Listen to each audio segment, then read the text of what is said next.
Malam ini dengan tema fikih perasaan saya pengen ngajak teman-teman mentadaburi satu kisah pendek di dalam Al-Quran, yaitu surat Yusuf surat 12 ayat 22. Silakan dibuka surat Yusuf surat 12 ayat 22. Kita akan tadabur dulu satu paragraf dari ayat 22 sampai ayat 24. A'udzu billahi minasy syaithanir rajim. Bismillahirrahmanirrahim. Walamma balagha ashuddahu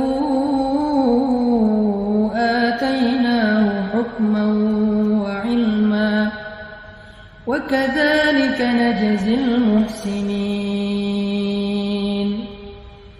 وراودته التي هو في بيتها عن نفسه وغلقت الأبواب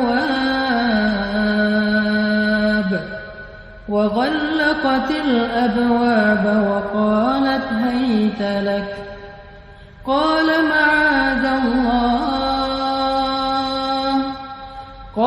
معاذ الله إنه ربي أحسن مثواي إنه لا يفلح الظالمون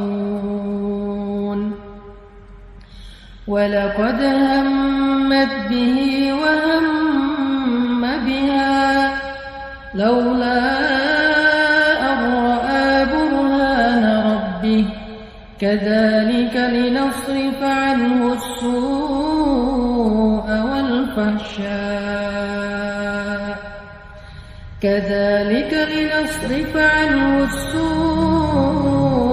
والفحشاء إنه من عبادنا المخلصين.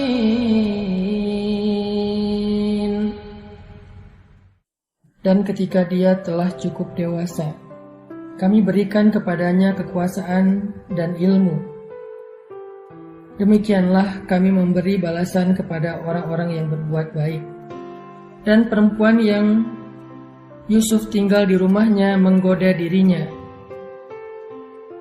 Dan dia menutup pintu-pintu lalu berkata, "Kemarilah mendekat kepadaku, wahai Yusuf." Yusuf berkata, "Aku berlindung kepada Allah. Sungguh Tuanku telah memperlakukan aku dengan perlakuan yang baik. Sesungguhnya orang-orang yang zalim itu tidak akan beruntung." Dan sungguh perempuan itu memiliki hasrat kepada Yusuf, dan Yusuf pun memiliki hasrat kepada perempuan itu. Sekiranya dia tidak melihat sebuah petunjuk dari Tuhannya, demikianlah kami palingkan darinya keburukan dan kekejian. Sungguh Yusuf termasuk hamba-hamba kami yang diselamatkan. Shadaqallahul azim. Tadi kita membaca adegan ketika Nabi Yusuf sedang berusia ABG, usia remaja, usia antara 15 sampai 30 tahun. Kalau dalam bahasa Islam itu atau dalam bahasa Al-Quran disebut dengan balagha asyuddah. Balagha asyuddah itu usia yang sudah produktif, usia yang sudah bisa melakukan hal-hal yang dilakukan secara orang dewasa. Nah, Allah menggambarkan sebuah drama yang luar biasa yang terjadi kepada Nabi Yusuf ketika beliau berada di usia segitu. Dan itu kurang lebih ujian yang kita alami dalam kehidupan kita. Anak muda atau remaja, ujian apa? Ujian perasaan. Karena ujian itu ada 3. Ada ujian fisik, ada ujian harta, ada ujian perasaan. Kata Allah, "Am hasibatum an tadkhulul jannah?" Semua kita akan diuji oleh Allah. Cuman ujiannya beda-beda. Ada yang diuji dengan fisiknya, mungkin cacat, mungkin kekurangan apa, mungkin kelelahan, mungkin sakit apa, itu ujian fisik. Ada yang diuji dengan hartanya, keluarganya, jabatannya, amanahnya, pekerjaannya. Diuji dengan pekerjaan, dengan karir. Ada juga yang diuji dengan perasaan. Atau kadang-kadang kita ngalamin tiga-tiganya sekaligus. Lalu ketika ujian itu terasa berat, mereka bertanya, mata nasrullah, kapan datangnya pertolongan Allah? Kata Allah, ala inna nasrullahi qarib. Pertolongan Allah itu sudah dekat. Artinya, semakin berat ujian, berarti semakin dekat dengan pertolongan. Kalau ujiannya masih ketahan, berarti pertolongannya masih berjarak.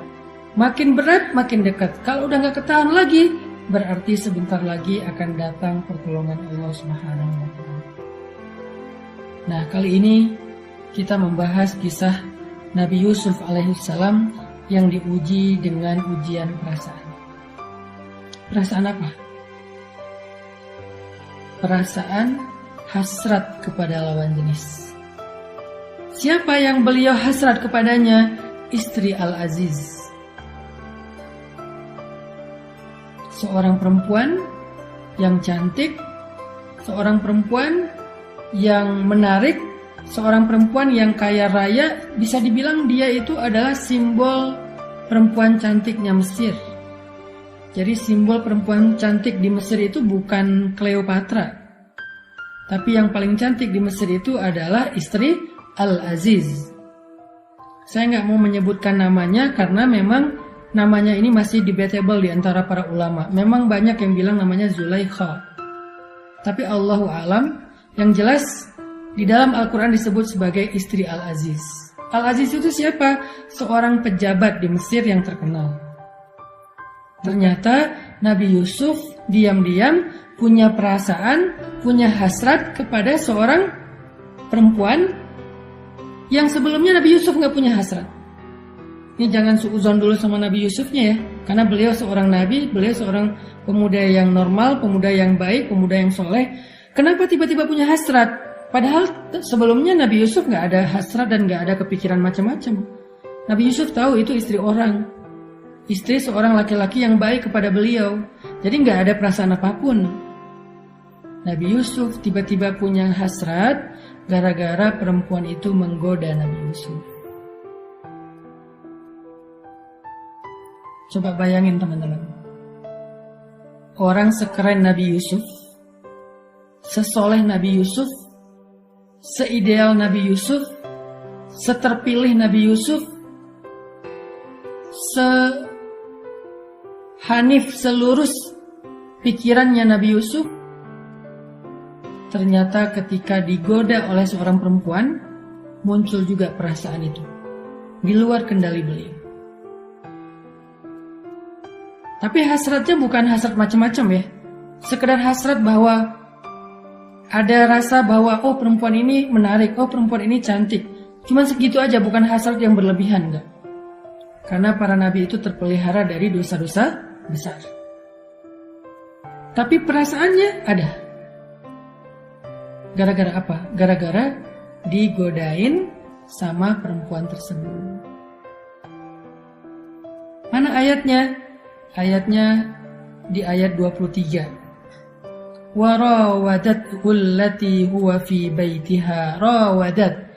Kata para ulama tafsir, arti rawadat, perempuan itu menggoda Nabi Yusuf dengan apa? Penampilannya, dengan sikapnya, dengan kata-katanya. Itu namanya rawadat. Dengan penampilan berarti perempuan itu berdandan untuk Nabi Yusuf. Jangankan kita, laki-laki yang lemah, laki-laki yang biasa aja, Nabi Yusuf juga ketika digituin, akhirnya Nabi Yusuf wahamma biha, ada rasa kepada perempuan tersebut. Ini bukan kata saya, tetapi kata Al-Quran di ayat 24. Walaqad hammat bihi wahamma biha. Perempuan itu berhasrat kepada Yusuf, Yusuf pun berhasrat kepada perempuan itu. Wahamma biha. Tapi bukan salah Nabi Yusuf. Karena perempuan ini menggoda Nabi Yusuf dengan kalimat warawadathu, menggoda dengan penampilan, dandan, Udah dandan yang menarik, pakai pakaian yang membuat Nabi Yusuf jadi terganggu. Pakaian apa yang dipakai oleh perempuan ini? Saya nggak perlu memperjelas, yang jelas dia memakai pakaian membuat laki-laki yang memandangnya jadi terganggu hatinya. Bayang ya? Jadi dalam hal ini perempuan tersebut, istri Al-Aziz, menggoda Nabi Yusuf dengan penampilannya. Kemudian yang kedua, menggoda dengan ucapannya. Kayak gimana ucapannya? Dia memanggil Nabi Yusuf alaihissalam dengan nada suara yang menggoda. Apa katanya di sini?